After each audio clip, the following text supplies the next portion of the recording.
G'day. When I say lowercase skate dot is a game of butts, I'm not just talking about me maxing the butt slider when making my character. It is a game that has some positives that are constantly being undermined by aspects that drag the experience down. The gameplay feels really good, but it has magnetization issues. The world itself looks fine graphically, but the design is artificial and fake instead of feeling like a real city. The game is free, but the microtransactions has kind of limited our ability to customize our characters properly. The TLDR of my thoughts is that you might as well give it a go and see what you think. It's free to play, so why not? I don't think doing that will be a complete waste of time. Just be mindful that this reinterpretation isn't the slam dunk it could have been. Okay, starting with the name. The lack of a 4 in the title told me at least that this was going to be a reimagining or a reboot of the franchise, despite EA's FAQ insisting it's an evolution. Maybe that's a word you could use for the new tone and presentation over the old games, in that it's evolved, just backwards. Skate 2 is my favourite, and while the underground anti-establishment style is great, I don't mind the idea of trying something new. It's the corporate hands reaching out from behind and touching places they shouldn't that really ruins the overall vibe. We don't get someone like Redder showing us around and hyping our tricks or reacting to big crashes. We don't get anyone nearly as memorable as Coach Frank. Instead, we get these sanitized and soulless husks masquerading as people, complete with an AI companion that has its own dedicated off button. Very telling. How the game is presented by this cast of characters combined with the cutscenes makes it all feel like an ad for some sort of dystopian retirement village. I didn't have my own recording, so here's the intro to the city itself from Zane Gaming's channel. Sandvan's faded skate glory is roaring back with the help of the city's new Resident Incentive Program, or RIP for short. As a new resident, you've been issued your very own RIP card and all access pass to everything that the city has on offer. This super watered down presentation kind of leaks into the challenge design as well, with a lot of challenges being dead simple and not really pushing you into trying anything creative or challenging. For any challenges that are at least a little bit on the difficult side, the challenge of them comes from the gameplay issues that I'll talk about later. So far, they have felt like placeholders, and that's before I even talk about the campaign style missions and their riveting design, like when you're tasked with rolling along a footpath to pick up rubbish and clean bird shit. A true embodiment of what skating is about, I guess.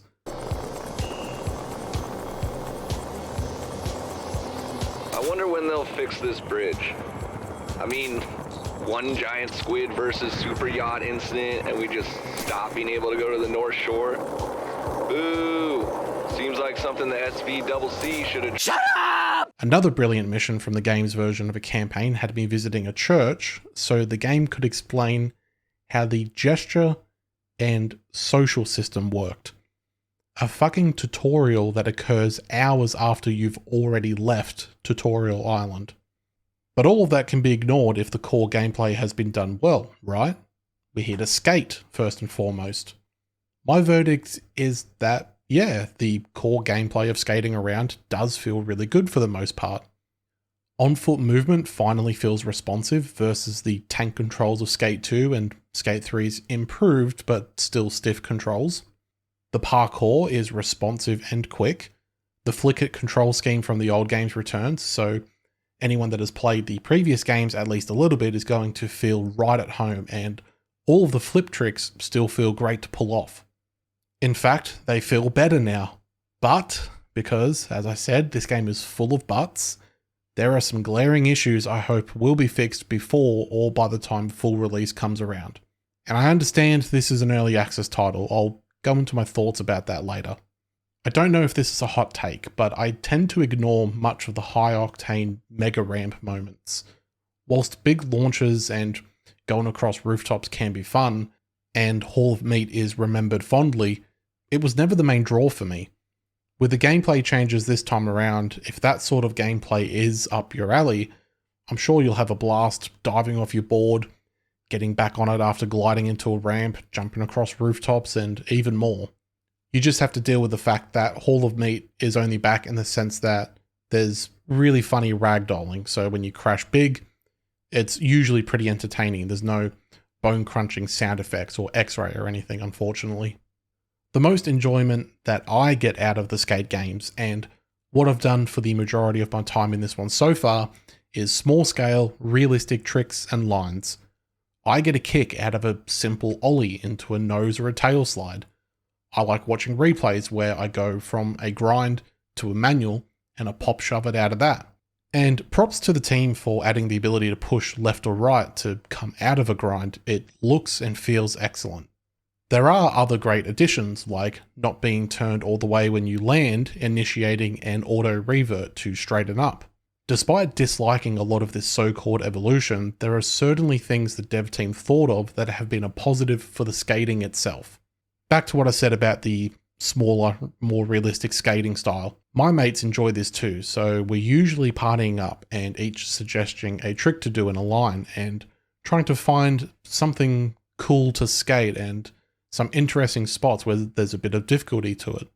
While we're doing this though, I've been running into some consistent problems, and whilst the older games aren't perfect, I'm having issues way more often in this latest entry. And I'm not basing that off memory, I'm basing that off having played Skate 2 and 3 very recently through an emulator. Inconsistent ollie height is a big one. One line we were trying to hit once involved ollieing up to a rail, and all of us experienced issues where the ollie would sometimes be super low. It's quite easy to replicate in different areas.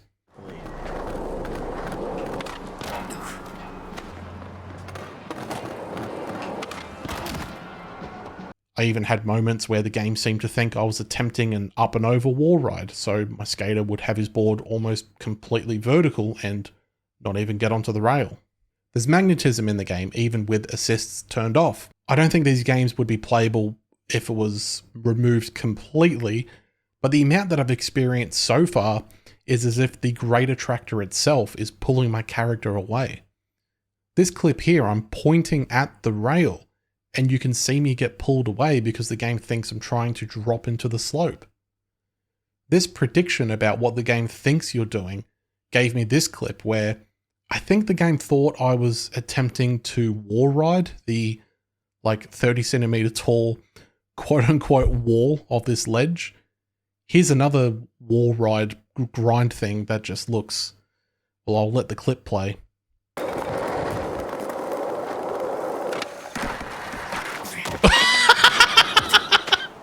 Even foot plants are inconsistent where the input doesn't seem to register at all sometimes. If I do pull one off, it just looks so much more unnatural than the old games in terms of animation. Speaking of looking unnatural, even a simple lean when you're turning looks worse than the old games. If you open the replay and zoom into your skateboard, you'll also notice parts of the board are just completely separate when you're turning, instead of properly pivoting and remaining attached to the board and actually looking realistic like the old games do. Righto, the early access side of things. I do not subscribe to the idea that something is free from criticism or that it's unreasonable to point out flaws just because a game is in early access. That's meant to be the period where it's most crucial so improvements can be made based on feedback. Because this game is free, it has that extra layer of protection as well. So be prepared to be told it's early access, let them cook, but also it's free, so why are you complaining? My philosophy on this kind of thought process is that if this sounds like something you would say to people giving critique and feedback, you're a dumb cunt. Plain and simple. Now then, on to some missing features and other annoyances that could be fixed with time. Tricks from previous games are missing.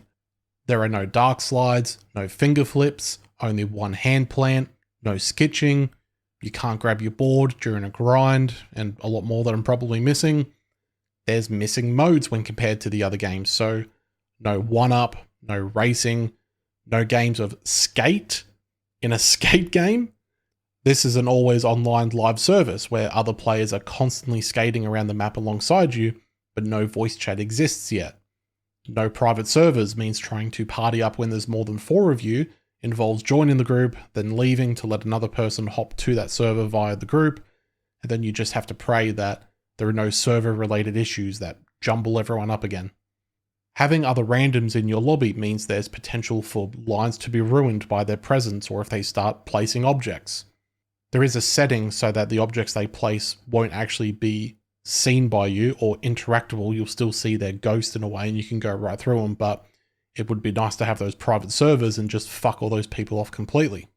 The replay system is completely devoid of features like keyframes to create clips.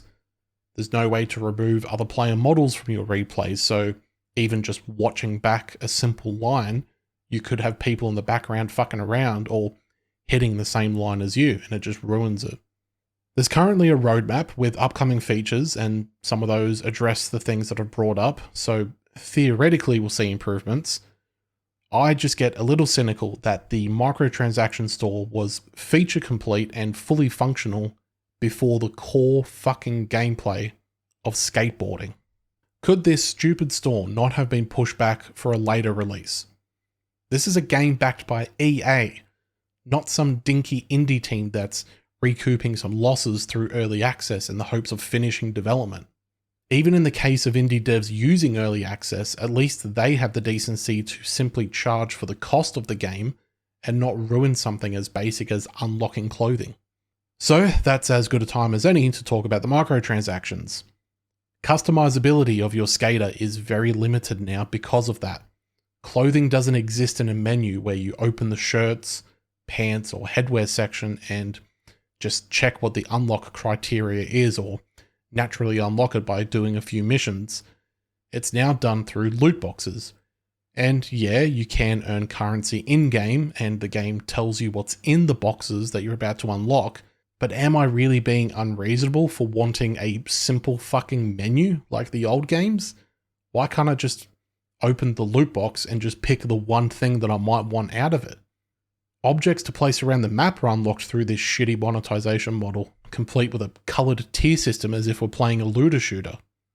Gone are the graphic design capabilities for the deck too. Now we unlock some uninteresting stickers to be placed in 3 already determined spots.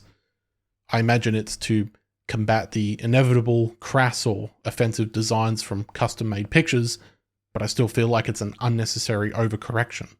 As to be expected by a publisher like EA, the premium currency has been priced in such a way that you can never simply purchase the one thing you want for a single price. It's all done in odd increments to get you spending more and buying multiple packs of currency at a time. The last thing I'll say about the monetization is that even the animation for opening a loot box is so fucking obnoxious with a condescending congratulations screen, when all I want to do is open the box and see if I have the one item that I'm actually trying to get. In terms of sound, I like the soundtrack, but usually I'm after a particular mood, so sometimes I'll turn the music down and just listen to my own playlists. The sound effects of the board grinding a rail, the wheels spinning in the air, everything else to do with the board and doing tricks, it all just sounds so fantastic. Assuming you can actually hear any of it. At the moment, sometimes you'll get glitches where either the music will start cutting out and just not play at all, or the sound effects themselves will cut out and you only hear a few faint noises, like you'll hear your character landing, but it almost sounds like it's somebody landing from 100 meters away. In terms of voice work, the terrible AI companion has an off button, which I said earlier, and I recommend enabling that as soon as you boot the game, as well as turning voice volume in general to 0. That's going to save any urge you have to put your own head through a wall.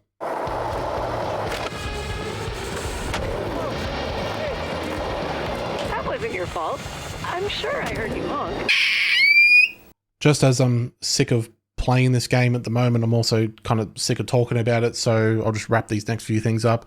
Graphically, there's not much to say. It's fine, it's readable and clear, if a bit too pristine. I don't recall any grimy looking areas or any graffiti, and the biggest disappointment with the level design is that we've gone from an interesting city full of possibilities in Skate 2 to a more streamlined skate park. The new Skate has a focus on the world feeling like a big, easygoing playground. I can kind of get behind that, but it results in lines being less interesting overall. Also, the character models are ugly as hell. They contrast way too much against the game's general look with their weird cartoony heads. Finally, the online-only nature. Whilst I have a lot of fun skating with friends, there is no single benefit to online being forced. Not only are we at the mercy of server load, there's also no guarantee this game will be playable at all in future. A lack of offline support should be pointed out by people even if you have the most stable internet connection in the world, because no amount of connection stability or speed will get you a connection to servers that are no longer there, that no longer allow the game to even be booted. Like I said at the start, with the game being free and having moments of fun, you might as well download it and give it a go. Let me know what your thoughts are, and until the next video, have a good one.